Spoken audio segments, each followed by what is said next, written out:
మమ్మల్ని ఇలా నిరుద్యోగ కళాకారులు కన్నా మీరు గోసి అట్టని గోంగడేయండి ఆటలు కచ్చబట్టని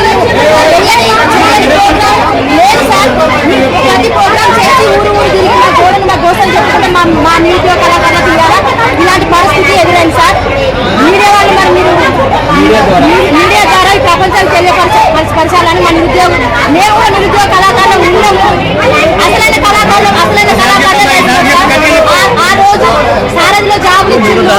మరి ఆ జాబ్లు ఎట్లా పోయినా ఏం పదో మాకు తెలియదు. అసలు మేము ఆ రోజు నుంచి ఈ రోజు అంతా మాది ఇదే కొట్లాట. కనీసం మమ్మల్ని గుర్తించండి సార్ రేవంత్ రెడ్డి గారు. మా నిరుద్యోగ కళాకారులకు కనీసం 1000 ఉద్యోగాలు ఇప్పించి మా నిరుద్యోగ కళాకారులను గుర్తించాలని కోరుకుంటున్నాను. నా మనవిని మీ కాలంలో చూస్తున్నాను సార్. సమస్యని పరిష్కరించడానికి ఈరోజు రాష్ట్ర ప్రభుత్వం ప్రయత్నం చేస్తున్నది.